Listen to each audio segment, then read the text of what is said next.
या नाटकात फार चांगल्या पद्धतीने मांडली गेली की हे फक्त नवरा बायकोचं नातं नाहीये, ही प्रत्येक नात्याची आजच्या काळातली गोष्ट आहे, धकाधकीच्या काळातली. अच्छा ही वेळ नाही. अच्छा, म्हणजे बेसिकली हनीमून म्हणजे असं नाही की ज्यांचं लग्न झालं त्यांनीच हे नाटक बघावं. एक्झॅक्टली. ज्यांना या नात्यात प्रवेश सुद्धा करायचा, जे सिंगल्स आहे.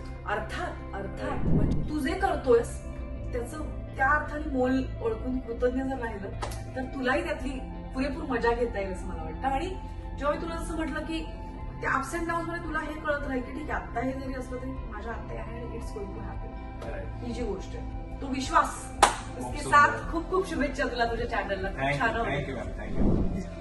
इझिली बोल यार. Yeah, but still they are stick with in natak or play. I know, but they are capable. They are capable of.